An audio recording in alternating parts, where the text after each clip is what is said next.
You walk down the street and nothing feels unusual. People pass by, cars move, and everything looks normal. But almost every step you take is being recorded. Cameras on buildings, inside stores, at intersections, and in places you rarely even notice. They're everywhere, constantly capturing what happens around you. So what actually happens to all that footage? Because it's not just being recorded, it's being processed, stored, and sometimes analyzed in ways most people never think about. Most people think surveillance cameras are simple devices that just record video and store it somewhere, like a passive system that only matters if something goes wrong. But that idea is outdated. Modern surveillance systems are far more advanced. They don't just record what happens. They observe, track, and in many cases analyze activity in real time, turning simple footage into usable data. Surveillance cameras are not isolated devices. They are part of a larger connected network.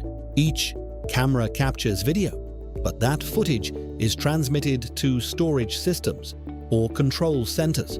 This allows multiple cameras to work together, covering entire areas instead of single locations.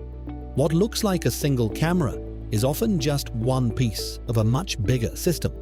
Not all cameras are the same. Some are fixed in place, always pointing in one direction, while others can rotate, zoom, and follow movement. These advanced cameras are often used in public spaces, where tracking activity is important. Some are optimized for low light conditions, while others are designed to cover wide areas. Each type plays a specific role depending on the environment. Every camera captures more than just video. It records time, location, and movement, turning each moment into structured data. This information can later be searched, reviewed, or analyzed. Even simple footage becomes part of a larger system where everything is organized and accessible when needed. All that footage needs to be stored somewhere, and the scale is enormous. Cities generate massive amounts of video every day, so systems are designed to handle large volumes of data. Some use local servers, while others rely on cloud-based storage. Footage is compressed and organized efficiently, and most of it is only kept for a limited time, unless it becomes important. In some cases, footage is monitored live. Security teams watch multiple camera feeds at the same time, looking for unusual activity or emergencies. But human attention has limits. No one can watch everything all the time, which is why systems rely on additional layers beyond human observation. Modern surveillance systems use software to analyze video automatically. They can detect motion, identify objects, and recognize patterns. If something unusual happens, the system can flag it instantly. This allows for faster responses and reduces the need for constant manual monitoring. Some systems can track movement across multiple cameras.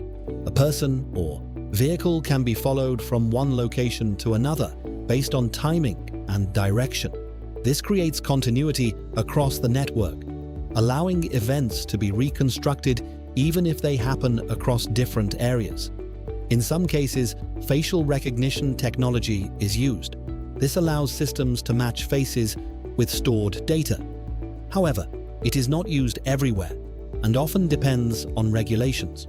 While powerful, it also raises concerns about privacy and how that data is handled. Most recorded footage is never actually watched. It is stored temporarily and eventually deleted. But when something happens, that footage becomes valuable. It can be reviewed, analyzed, and used to understand events after they occur. Despite their capabilities, surveillance systems are not perfect.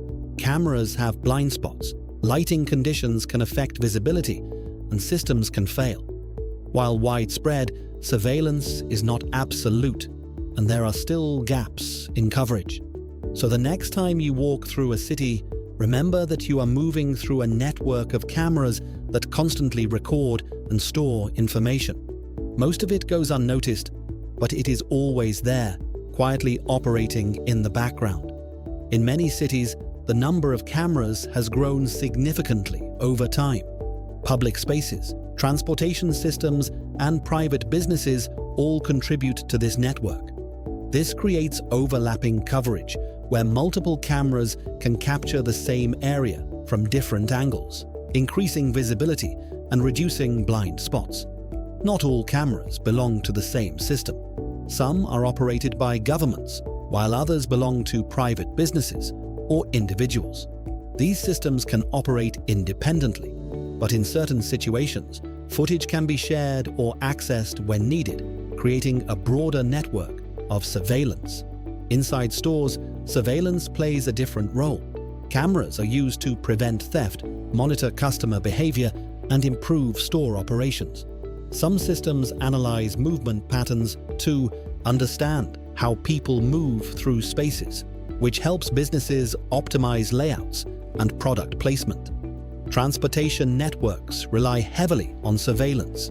Airports, train stations, and subways use cameras to monitor large flows of people. These systems help manage security, detect unusual activity, and maintain order in environments where thousands of people move constantly. Cameras are also used to manage traffic. They monitor intersections, highways, and congestion points. This data can be used to adjust traffic signals, detect accidents, and improve overall traffic flow. In this context, cameras are not just watching, they are actively helping control systems. One of the biggest challenges is the sheer amount of data generated. Thousands of cameras produce continuous streams of video, creating more information than humans can process. This is why automation and filtering systems are essential, allowing only relevant events to be highlighted. When something unusual is detected, systems can trigger responses.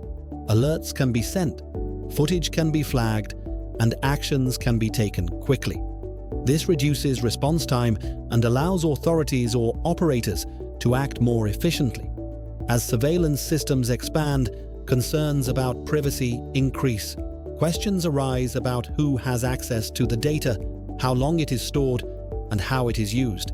These concerns have led to regulations in many regions, shaping how surveillance systems operate. Modern surveillance systems are often integrated with other technologies. Access control systems, alarms, and data analytics platforms can work together. This creates a more complete picture of what is happening in a given environment. In the end, surveillance cameras are not just passive observers. They are part of a complex system that collects, processes, and uses information continuously. Most of the time, it operates quietly in the background, but it is always there, shaping how spaces are monitored and understood.